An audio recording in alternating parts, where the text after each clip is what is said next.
రోజున రొంపిచెర్ల గ్రామంలో సహచరుడు సోదరుడు వేణుగోపాల్ రెడ్డి మృతికి సంతాపం తెలియజేయడానికి, వాళ్ళ కుటుంబానికి ప్రగాఢ సానుభూతి తెలియజేయడానికి మేమందరం రావడం జరిగింది. కుర్రవాడు, ఉత్సాహవంతుడు, జగన్మోహన్ రెడ్డి గారంటే అభిమానుడు. పాపం దేవుడు చిన్న చూపు చూసి తీసుకెళ్ళటం జరిగింది. ఏదేమైనా ఆ కుటుంబానికి అన్ని విధాలుగా అందరూ అండగా ఉంటాం. ఆ కుర్రవాడిని మళ్ళీ తీసుకురాలేం, కానీ అతనుకున్న ఉత్సాహంతోనే అందరూ కూడా పనిచేస్తూ మళ్ళీ జగన్మోహన్ రెడ్డి గారిని ముఖ్యమంత్రి చేయడానికి కృషి చేయాలిగా కోరుకుంటున్నాం. అలాగే విచిత్రం, ఈరోజు రొంపిచెర్లు వస్తే చాలా మంది గత స్మృతులు గుర్తు చేస్తున్నారు. సుమారు 25 సంవత్సరాల క్రితం అప్పుడే కాలేజ్ పూర్తి చేసుకొని నసరావుపేట వచ్చాను, రాజకీయాల్లో ఉన్నాం.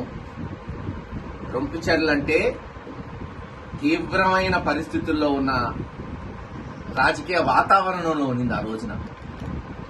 బాంబు దాడులు, ఎలక్షన్ అంటే రిగ్గింగులు, ఒకటి కాదు. సరే, వాళ్ళ గురించి మనం విమర్శించేది కాదు. కాలక్రమేణా పార్టీని పెంచుకుంటూ రాజశేఖర రెడ్డి గారు ముఖ్యమంత్రి అవ్వాలి, కృష్ణారెడ్డి గారు ఎమ్మెల్యే కావాలని ఆ రోజున 99, 2001 సంవత్సరంలో మనందరం కూడా అనేక మంది పెద్దలు, ఈరోజు చాలా మంది లేరు పాపం, వాళ్ళందరి కృషితో ఆ రోజు 2004 సంవత్సరం బాగా గుర్తుంది. తీవ్రమైన బాంబు దాడులు రొంపిచెర్ల హై స్కూల్. కానీ ఆ రోజు కృష్ణారెడ్డి గారు ఎమ్మెల్యే అవ్వటం, మళ్ళీ ఈ ప్రాంతంలో శాంతిని నెలకొల్పాం. చూడండి విచిత్రం, 2004 సంవత్సరంలో చిట్ట చివరిగా బాంబు పడింది రొంపిచెర్ల మండలంలో. కృష్ణారెడ్డి గారు ఎమ్మెల్యే అయ్యారు, ఆ తర్వాత మంత్రి అయ్యారు. రాజశేఖర రెడ్డి గారు ముఖ్యమంత్రి అయితే తర్వాత ఇప్పటి వరకు ఒక్క బాంబు దాడి జరగదు. ప్రశాంతత నెలకొల్పాం. అభివృద్ధి అంటే ఏంటో ఈ మండలంలో చూపెట్టాం. ఉమ్మడి గుంటూరు జిల్లాలో రొంపిచెర్ల అంటే ఒక మారుమూల వెనుకబడిన మండలంగా భావించేవాడు.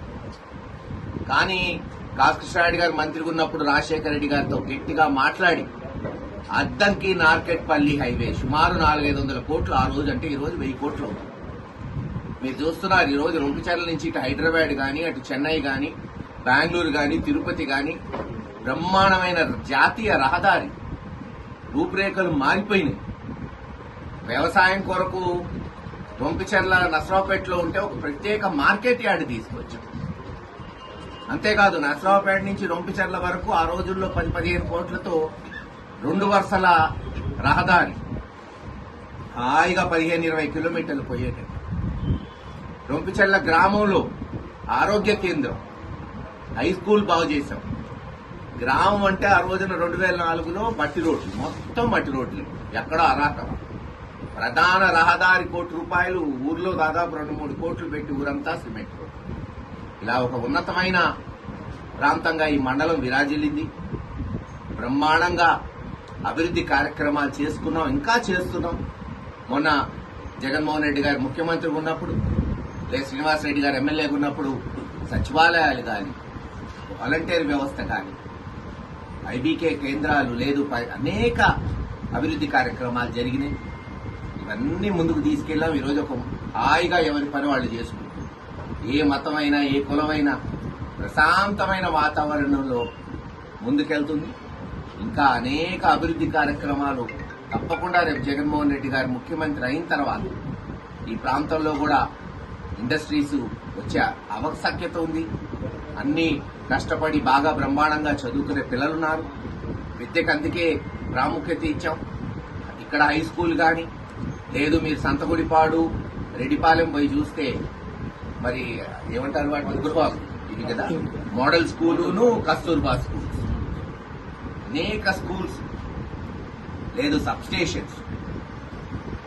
ఈరోజు మండలం బ్రహ్మాండంగా జాతీయ రహదారి పక్కనే వెళ్తూ, అంతేకాదు ఆ రోజున కేంద్ర ప్రభుత్వం, వాస్తవంగా రాష్ట్ర ప్రభుత్వానికి సంబంధం ఉండదు, కేంద్ర ప్రభుత్వం రైల్వే లైన్ కూడా శాంక్షన్ చేయటం, అది కూడా బహుశా కుంకలగుంట, రొంపిచెర్ల, రామిరెడ్డిపాలెం అనుకుంటా కదా, రొంపిచెర్లే కనెక్టింగ్ ఉందా, రొంపిచెర్ల మీదుగా పోవటం, ఇలా అన్ని విధాలుగా అభివృద్ధి చెందింది, ప్రశాంతంగా ఉంది, ఎవరి పని వాళ్ళు చేసుకుంటున్నారు.